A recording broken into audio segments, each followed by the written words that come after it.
Il n'y a pas si longtemps, El Salvador était l'un des pays les plus infestés de crimes en Amérique latine. Mais en moins d'un an, il a réussi d'une manière ou d'une autre à réduire de moitié son taux de meurtre, une réalisation sérieuse pour le gouvernement salvadorien et une dont la plupart des Salvadoriens sont assez satisfaits. Alors, comment ont-ils fait? Comment le Salvador a-t-il réussi à gagner sa guerre contre certaines des bandes les plus violentes non seulement en Amérique latine, mais aussi dans le monde entier? Les États-Unis peuvent-ils apprendre de leurs efforts? Pour combattre les gangs, ils ont agi comme tout gouvernement censé le ferait. Ils ont commencé à emprisonner les criminels. Simple, n'est-ce pas? Pas exactement. Vous voyez, le gouvernement salvadorien n'a pas simplement jeté quelques criminels en prison. Ils ont commencé à incarcérer de nombreux criminels. En fait, des dizaines de milliers. Et tout cela en une période de temps relativement courte, dans ce qui est devenu un raz-de-marée constant de recherches et de balayages, orchestré par des forces militaires et policières hautement équipées. Près de 70 000 personnes ont été arrêtées en moins de 2 ans. Cela a massivement affecté le notoire problème de violence et de gangs au Salvador.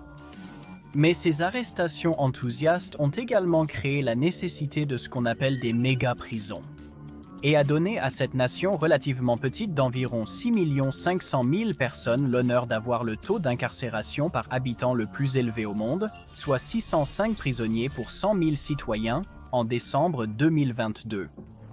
Depuis plus de 30 ans, des gangs transnationaux sauvages comme MS-13 et Barrio 18 ont, en toute impunité, utilisé l'extorsion, le meurtre, l'enlèvement et le viol pour établir leur contrôle sur la vie de millions de Salvadoriens.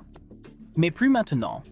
Désormais, toute personne même soupçonnée de participer ou de soutenir de quelque manière que ce soit les activités de gang risque de disparaître dans l'une des prisons périlleuses et surpeuplées du pays où elle pourrait être détenue indéfiniment sans jamais voir l'intérieur d'une salle d'audience. Le gouvernement du Salvador a choisi d'envoyer un message clair aux gangs du pays. Pas sous ma garde. Alors, comment en sommes-nous arrivés là? Ce changement de stratégie et les politiques sévères qui le sous-tendent peuvent être attribués à un homme, le président Nayib Bukele, qui, après avoir pris ses fonctions en 2019, s'est engagé à inverser 3 décennies de terrorisme de gangs incontrôlés. Et en restant fidèle à sa parole, c'est exactement ce qu'il a essayé de faire, principalement en menant une véritable guerre d'usure contre les organisations criminelles les plus notoires d'El Salvador, une bataille à grande échelle qui a officiellement commencé en mars 2022. Après que 87 personnes aient été assassinées par MS-13 en l'espace de 3 jours. Depuis lors, Bukele a eu recours à un certain nombre de mesures controversées afin de prendre le dessus sur les gangs, y compris la suspension de certains droits constitutionnels tels que le droit à un procès équitable et le droit de se défendre devant un tribunal, sans parler de la mise en place d'un état d'urgence à l'échelle nationale. Cependant, aussi autoritaire que soit son approche, les résultats qu'il a produits semblent parler d'eux-mêmes. Avec un taux d'approbation qui se situe constamment autour de 90%, Bukele est largement considéré comme le président le plus populaire en Amérique latine. Peut-être parce qu'après avoir commencé fort avec des promesses de réparation de l'image internationale du Salvador et déclaré la guerre au crime organisé, il a réussi un exploit apparemment impossible, en récupérant des quartiers entiers, en réduisant l'influence et la présence de gangs. Mais avant de pouvoir comprendre les motivations du président ambitieux et semi-autoritaire pour entrer en guerre avec les gangs, nous devons d'abord nous demander qui est Nayib Bukele et comment est-il devenu le plus jeune président du Salvador. Eh bien, avant que Bukele ne prête serment en tant que président à seulement 37 ans et ne commence son mandat de 5 ans en tant que plus jeune chef d'État en Amérique latine, il a grandi dans la capitale, San Salvador, principalement en tant qu'outsider privilégié. Le père de Bukele, un homme d'affaires musulman d'origine palestinienne, possédait une agence de relations publiques et était une figure marquante de la capitale du pays. Il était également connu pour, parmi une gamme d'autres réalisations, avoir établi la première franchise McDonald's du pays. Il était également un polygame pratiquant qui avait 6 épouses.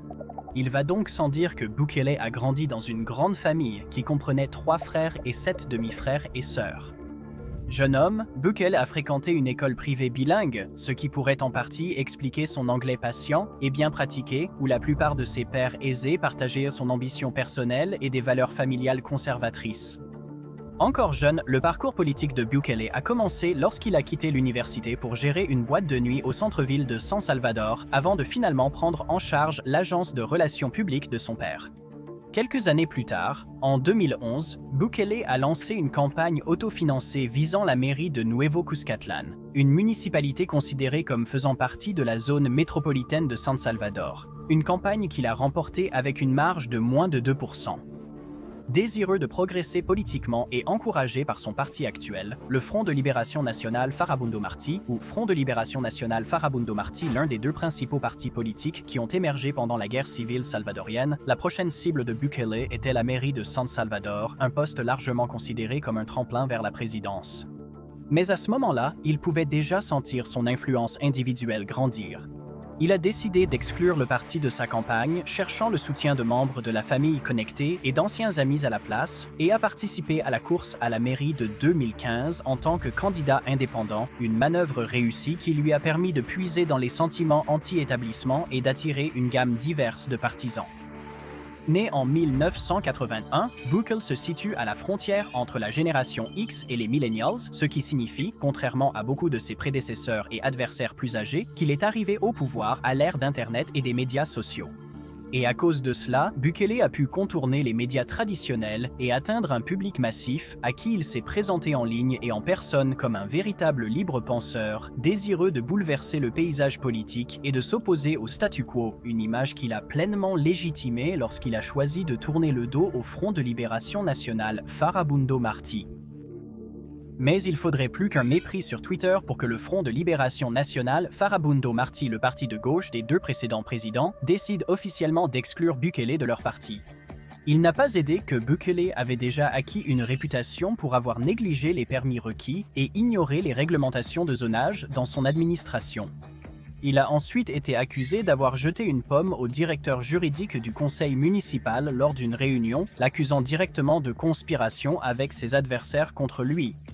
Mais même après tout cela, ce qui a finalement conduit à l'expulsion de Bukele du parti, c'était son désir de se présenter à la présidence avec ou sans le soutien du parti. Finalement, il a été exclu du parti, ce qui a vraiment joué en sa faveur, car cela lui a laissé la liberté d'annoncer officiellement à la fois sa candidature à la présidence et la formation de son nouveau parti, Nuevas Ideas.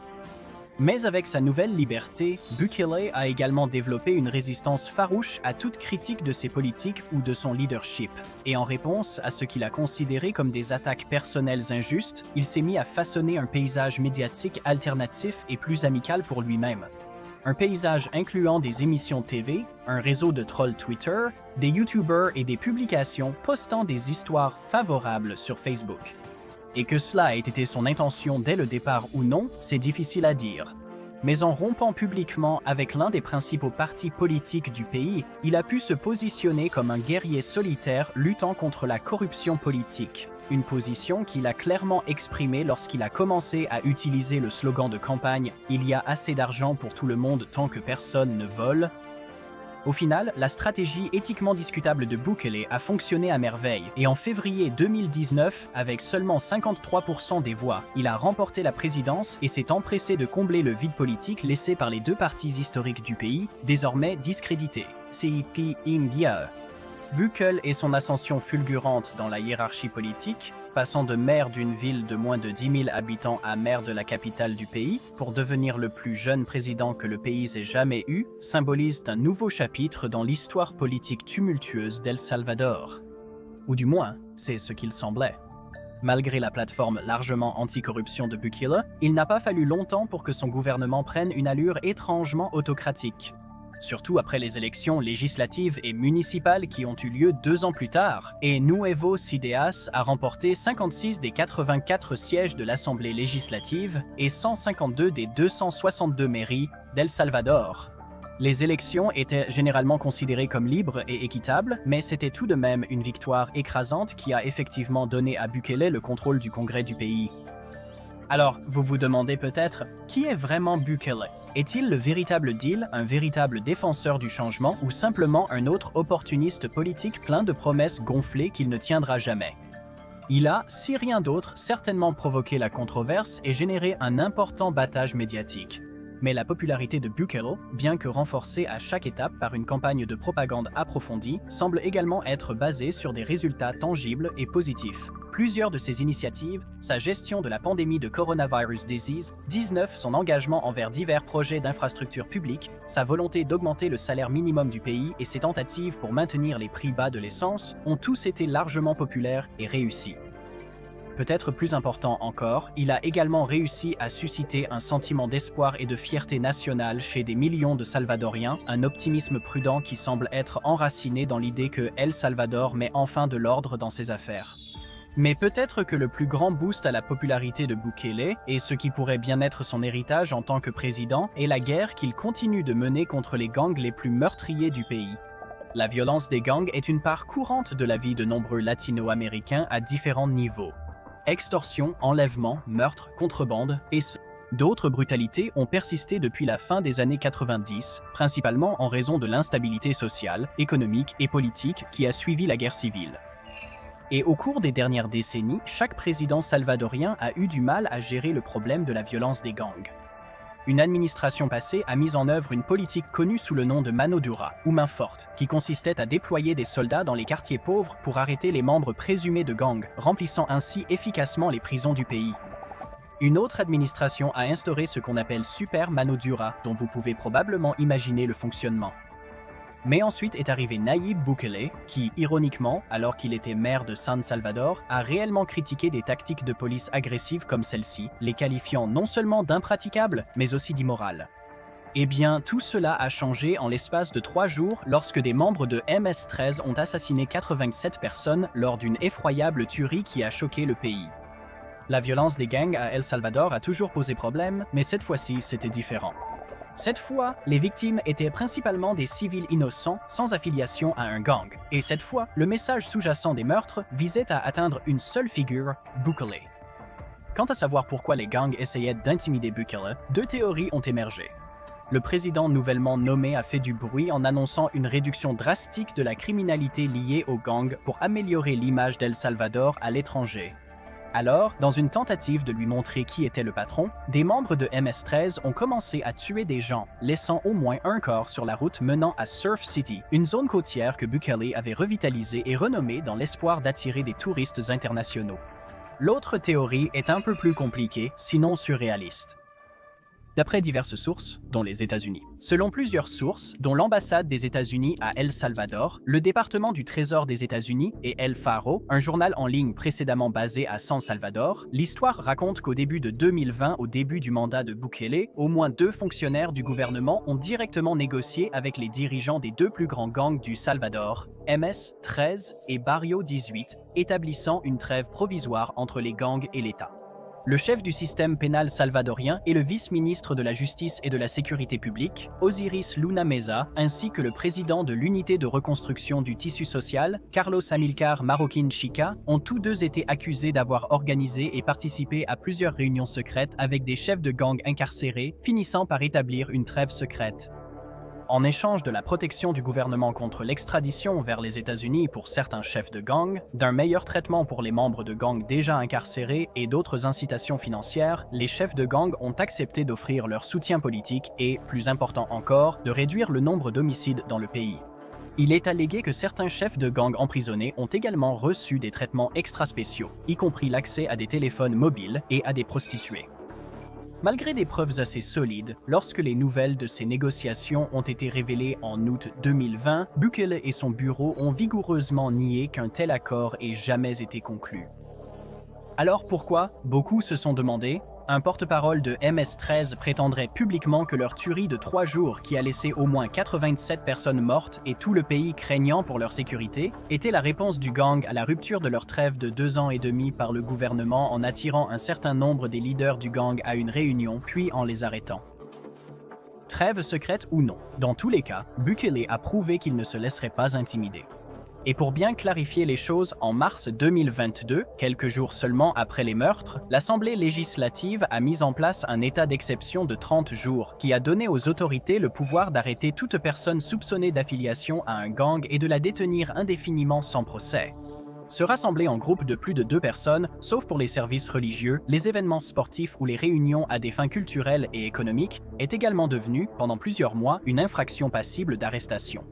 L'Assemblée législative a également modifié le code pénal pour permettre des peines de prison de 10 à 15 ans pour toute personne reconnue coupable de créer, reproduire ou transmettre tout contenu visuel lié aux gangs ou à l'activité des gangs. Et les nouvelles règles ont également permis que tous les mineurs pris dans le siège de Bukele sur les gangs puissent être jugés comme des adultes.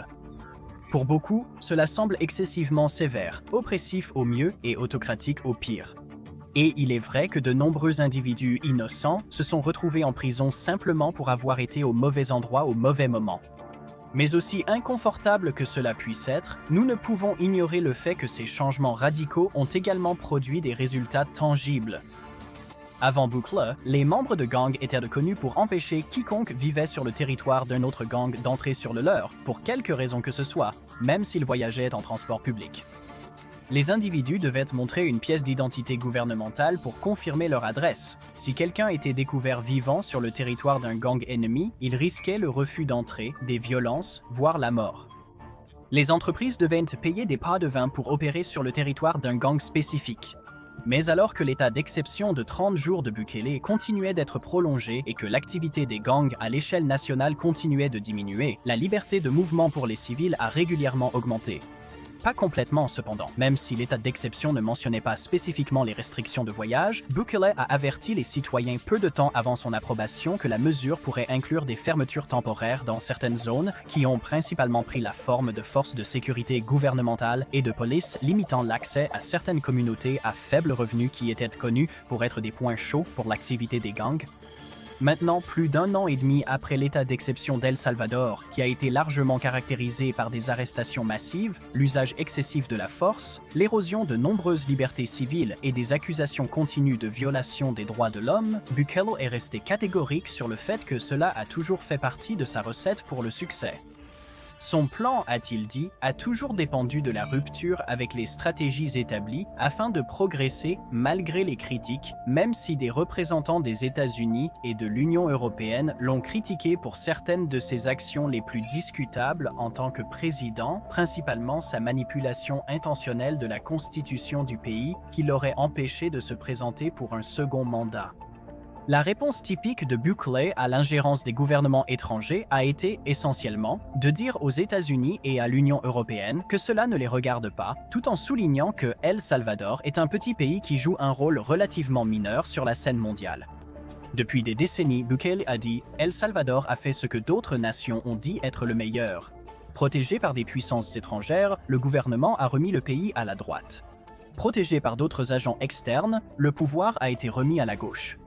Et tout ce qui a résulté de ces allers-retours, c'est plus de pauvreté et plus de violence, alors que fondamentalement, le système, les institutions et les lois sont restés les mêmes. Malgré le tourne autocratique de la présidence de Bukele, il est important de réitérer que depuis qu'il a lancé son plan de contrôle territorial à la mi-2019, le taux de meurtre au Salvador a été réduit de moitié et une vague de soutien public a suivi, avec 95% des Salvadoriens déclarant qu'ils approuvaient les nouvelles mesures de sécurité. Parce que les gangs ont pendant si longtemps contrôlé de grandes étendues du pays, exigeant de l'argent en échange de la permission d'effectuer même les activités économiques les plus basiques, cela a rendu la répression très populaire. La guerre de Bukele contre les gangs s'est jusqu'à présent manifestée par des points de contrôle, des interrogatoires aléatoires et de grands raids. Récemment, une armée d'environ 1000 policiers et 7000 soldats s'est déployée à travers la province de Cabañas, établissant des points de contrôle sur toutes les routes menant à l'intérieur ou à l'extérieur. Il y a eu de nombreuses autres opérations de ce type, impliquant des milliers de soldats et d'officiers, mais cette récente a suivi une attaque contre un véhicule de patrouille de police qui a laissé 2 officiers blessés. Dans les raids précédents, les forces gouvernementales et la police ont arrêté de nombreux individus, principalement pour leur apparence et leur lieu de résidence. Des mises en accusation massives, lors desquelles les juges ont dû faire face à 50 à 500 défendeurs à la fois, ont également été effectuées. Malheureusement, lors de ces jugements radicaux, les documents et autres preuves qui pourraient parler du caractère de ceux qui font face à des accusations ont été régulièrement ignorés. Et si cela ne suffisait pas à alerter divers groupes de défense des droits de l'homme, pour suivre le nombre toujours croissant d'arrestations et accélérer les dizaines de milliers de cas en attente de jugement, le Congrès d'El Salvador a également commencé à permettre des masses de procès, une pratique discutable qui a également nécessité la construction d'une nouvelle méga-prison de haute sécurité avec la capacité d'accueillir 40 000 détenus. La construction de cette prison, officiellement nommée Centre de confinement du terrorisme, et la campagne continue de Bukele pour la remplir, ont soulevé un certain nombre de préoccupations sérieuses concernant les violations des droits de l'homme. Dans les 8 principaux blocs, les cellules sont segmentées en modules. Chaque module contient 2 toilettes et 2 lavabos, mais l'eau est contrôlée par des gardiens à l'extérieur de la cellule, et 80 lits superposés, sans matelas, forment plus d'une centaine de détenus, donnant à chaque prisonnier environ 0,6 mètres carrés d'espace. Au centre de confinement du terrorisme, les prisonniers ne reçoivent pas de visiteurs. Il y a très peu ou pas de programmes de réhabilitation, d'ateliers ou éducatifs.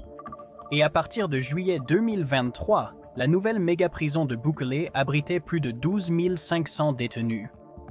Avant la répression, la plupart des prisons notoirement violentes et sous-financées d'El Salvador fonctionnaient déjà à 120% de leur capacité.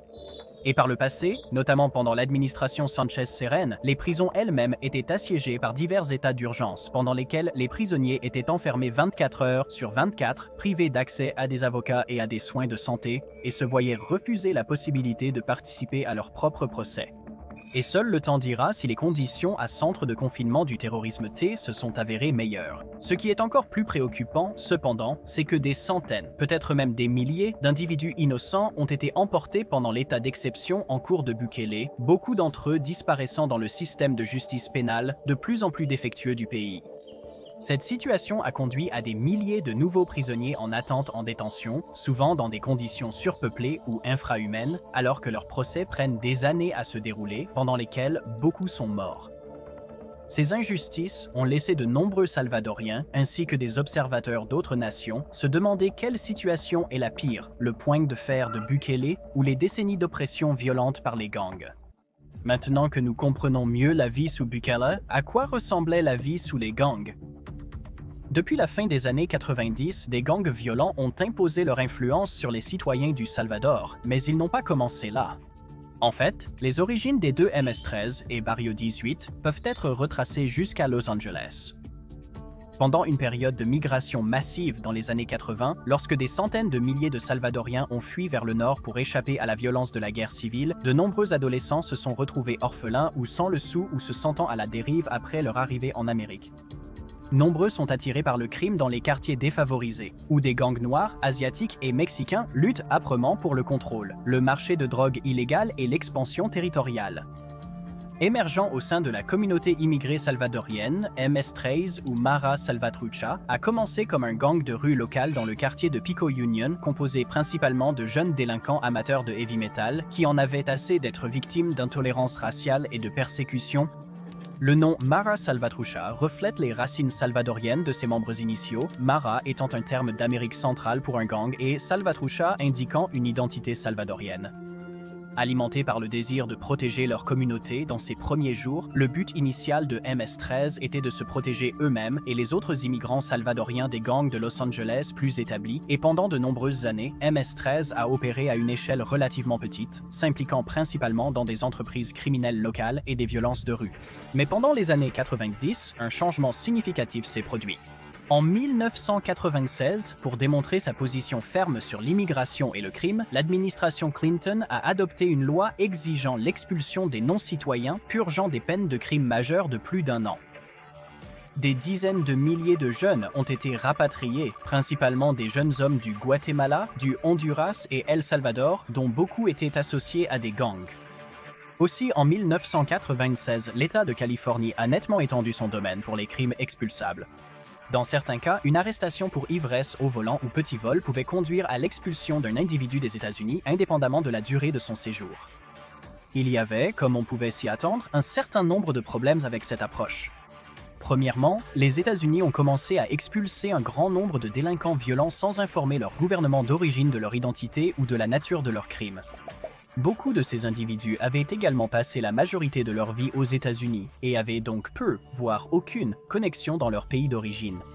Cela a marqué un tournant notable dans l'histoire des gangs d'Amérique latine, car les membres déportés ont apporté la culture, la structure et les activités criminelles de leurs gangs à diverses régions d'Amérique centrale, conduisant à la prolifération généralisée de MS-13 non seulement El Salvador, mais aussi au Honduras, au Guatemala et au Mexique, transformant effectivement MS-13 en un phénomène international.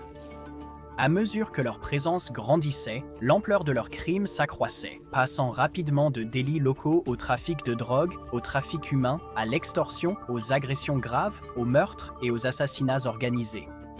Et avec le temps, MS-13 a acquis une notoriété mondiale et s'est forgé une réputation redoutable. En 2015, il y avait environ 60 000 membres de gangs à El Salvador et 70% des entreprises du pays étaient victimes d'extorsion, entraînant des pertes annuelles de 4 milliards de dollars, selon les estimations de la Banque centrale de réserve du Salvador. Sans oublier qu'à ce stade, le taux d'homicide avait grimpé plus haut qu'il ne l'avait été pendant une grande partie de la guerre civile. Et pourtant, malgré des décennies d'efforts de la police pour contrer l'activité des gangs, MS-13 est resté une entité criminelle redoutable, en partie grâce à sa structure de commandement décentralisée qui permet à chaque cellule ou cliquat de fonctionner indépendamment, ce qui signifie également que MS-13 n'a pas de seul leader reconnu. Barrio Dix-Huit, le deuxième plus grand gang d'El Salvador, également appelé Dix-Huitième rue, gang est également commencé dans le quartier de Pico Union à Los Angeles, mais avec une différence majeure. Barrio 18 a commencé comme une faction d'un gang de rue traditionnellement mexicain qui a finalement laissé les non-mexicains rejoindre, une opportunité rapidement saisie par de nombreux Honduriens, Guatémaltèques et Salvadoriens. L'évolution très similaire de MS-13 et Barrio 18 soulève certainement un certain nombre de questions concernant l'intersection complexe de l'immigration, des défis sociaux et de l'émergence d'organisations criminelles au sein des communautés marginalisées. Ce qui signifie, qu'on le veuille ou non, qu'obtenir la victoire sur MS-13 ou tout autre gang similaire nécessitera presque certainement une approche globale qui 1. Traite les causes profondes de l'implication dans les gangs, 2. Améliore les conditions socio-économiques de la région, et 3. Démantèle la structure organisationnelle d'un gang grâce à des capacités renforcées d'application de la loi. Mais ce n'est pas tout. Pour vraiment renverser un gang aussi établi que MS-13 ou Barrio Dix-Huit, il y a autre chose qui doit être fait. Il est bien connu que les membres de gangs utilisent des tatouages spécifiques et des signes de la main comme identifiants et symboles de loyauté. C'est tellement bien connu en fait que ces caractéristiques sont devenues pseudo-religieuses, ainsi que synonymes de la violence et de la dégradation non contrôlée pour lesquelles ces gangs sont célèbres, ce qui rend nécessaire la destruction des images associées à un gang pour le neutraliser. C'est pourquoi les soldats et les policiers à El Salvador ont fait marcher les membres emprisonnés de MS-13 vers les cimetières et leur ont ordonné de prendre des marteaux-piqueurs pour détruire toutes les tombes affichant des insignes de gang, des symboles qui sont maintenant illégaux. Le changement s'opère à El Salvador. Il y a peu de doute dans l'esprit de quiconque à ce sujet. Et certains pourraient même dire que la guerre contre les gangs est en train d'être gagnée. Mais à quel prix ? Buckle a déjà annoncé son intention de se présenter à nouveau l'année prochaine, une entreprise historique étant donné qu'avant cela, il y avait une interdiction constitutionnelle des mandats consécutifs.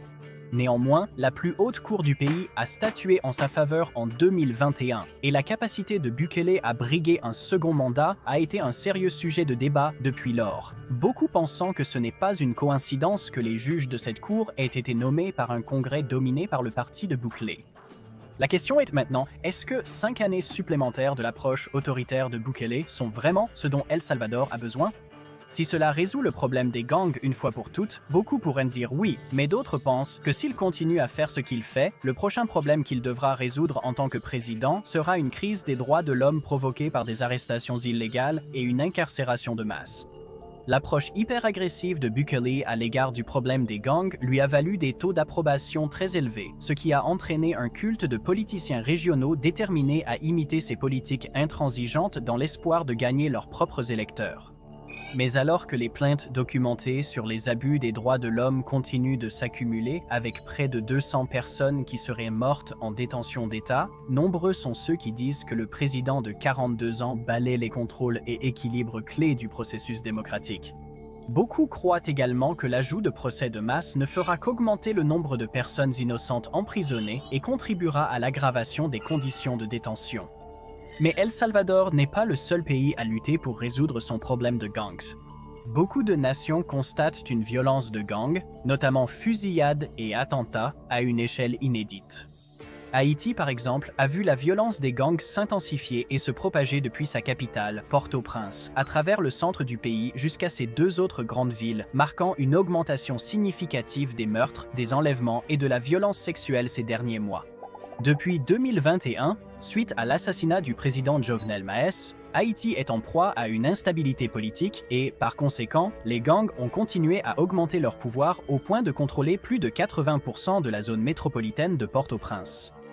Et parce que la corruption à tant de niveaux reste endémique en Haïti, les gangs ont continué à opérer en toute impunité. Prenez par exemple une récente vérification des juges et procureurs du pays qui a abouti à environ un tiers de ceux évalués perdant leur certification en raison d'un manque d'intégrité morale, de qualification invalide ou de la libération illégale de criminels. La force de police d'Haïti, malgré un budget accru, a été incapable de faire face aux gangs car elle doit faire face à une diminution constante de la main-d'œuvre due aux démissions, aux licenciements, aux retraites et aux décès en service. Pour vous donner une idée, au cours des 6 premiers mois de 2023, ils ont perdu environ 774 officiers, soit plus de 5% de la force totale.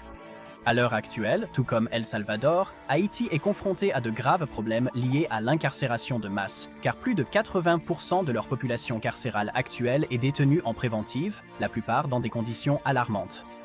Une autre nation apparemment en difficulté est le Honduras.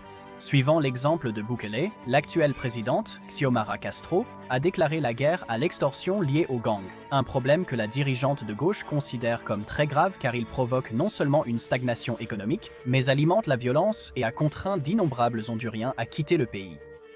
Mais comme la plupart des guerres, cela a été une bataille contre un ennemi et pour le contrôle du récit populaire. Dans ce cas, le gouvernement hondurien a également dû lutter contre les allégations selon lesquelles il n'a tout simplement pas fait assez pour lutter contre la criminalité, et de nombreux Honduriens exaspérés semblent presque exiger de voir des mesures extrêmes et semblent être prêts à échanger certains de leurs droits constitutionnels pour une sécurité durable. C'est pourquoi l'approche de Bukele, qui vise la victoire à tout prix, et ses résultats positifs associés semblent avoir trouvé un public favorable au Honduras. Malgré certaines similitudes, cependant, la situation sécuritaire au Salvador est différente de celle au Honduras, qui a un territoire beaucoup plus grand, une population plus élevée, une plus grande pauvreté et un ensemble de groupes criminels plus diversifiés. Considérant ces différences, le Honduras paraissait vouloir suivre l'exemple du Nicaragua, où l'approche douce et communautaire de la police a entraîné des taux de criminalité bas pendant des années et une présence minimale de gangs, jusqu'à ce que le gouvernement adopte une stratégie similaire à celle de El Salvador, transformant la police en force militaire répressive. Dans le passé, après l'annonce d'un modèle de police communautaire, le Honduras a fait des pas vers la démilitarisation de ses forces de sécurité publique dans l'espoir d'augmenter la confiance du public en une institution historiquement corrompue, mais il semble que les gains politiques à réaliser en imitant l'approche de Bukele étaient trop tentants pour être ignorés, et le Honduras a fini par déclarer son propre état d'urgence en décembre 2022, qui suspendra de la même manière certains droits constitutionnels et permettra la détention de toute personne soupçonnée d'activité criminelle, et a depuis été prolongé plusieurs fois. Mais ce ne sont pas seulement les nations en développement qui ont des problèmes. La Colombie-Britannique, pour ne citer qu'elle, a récemment reçu plus de 54 millions de dollars de financement fédéral pour aider à résoudre son problème croissant de violence armée. Ces fonds font partie de l'investissement de 390 millions de dollars du gouvernement dans une série de programmes à l'échelle nationale visant à prévenir la criminalité armée et la violence des gangs. Le total sera délivré sur les 5 prochaines années dans le cadre de l'initiative contre la violence armée et des gangs, initialement annoncée en 2017. Les inquiétudes liées aux gangs se sont intensifiées en Colombie-Britannique. Le conflit des gangs de Lower Mainland, une guerre de 10 ans originaire du quartier de Townline Hill à Abbotsford, s'est propagé à travers la province. Les gangs, autrefois concentrés dans la région de Vancouver, ont commencé à se déplacer, élargissant leur territoire de drogue et propageant ainsi la violence. Et pour un autre exemple, prenons le Danemark. Pour contrer la montée de la criminalité liée aux gangs, son gouvernement a récemment présenté un nouveau paquet comprenant 39 mesures anti-gangs.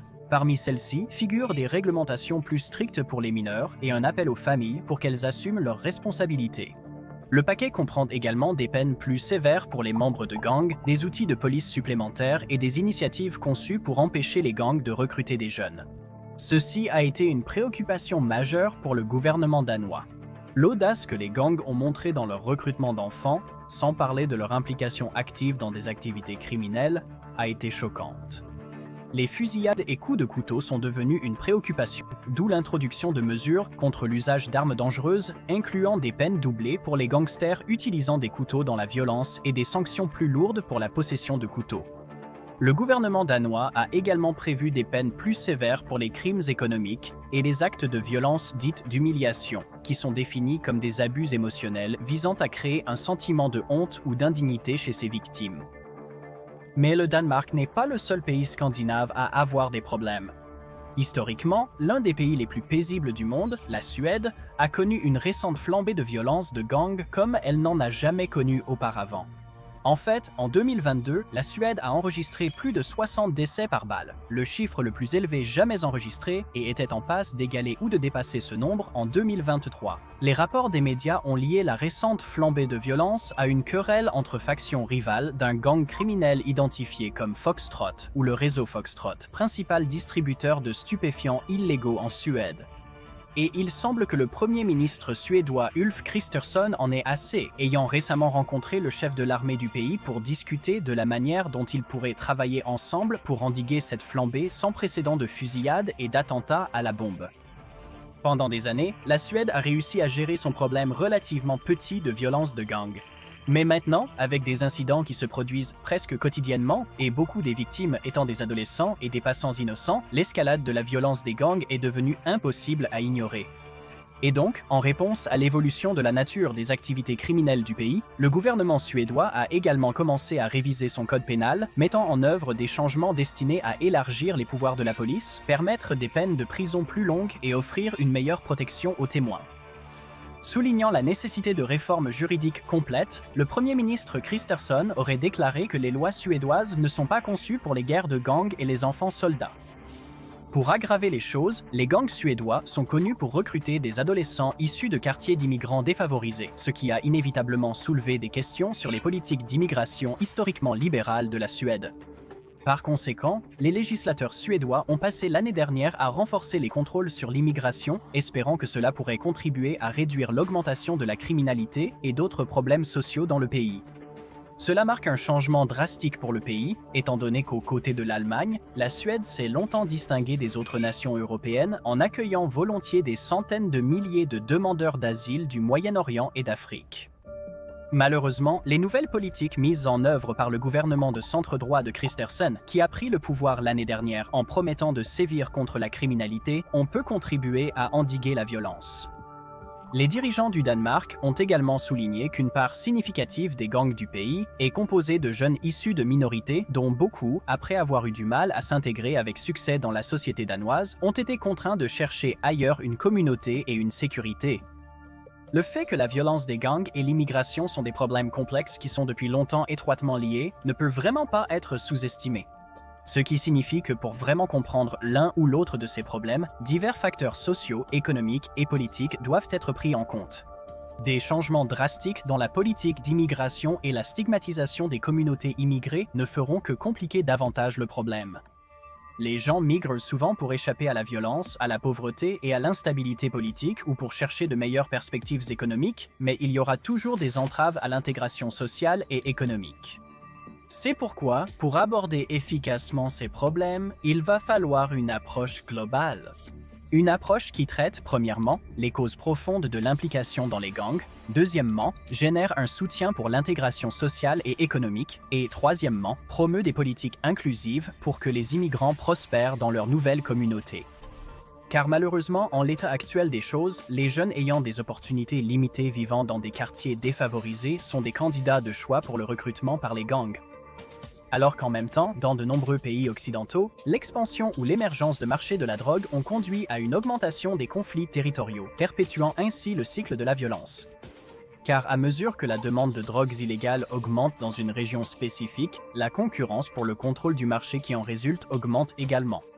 Et donc, il semblerait qu'une approche globale soit nécessaire pour aborder correctement ce problème.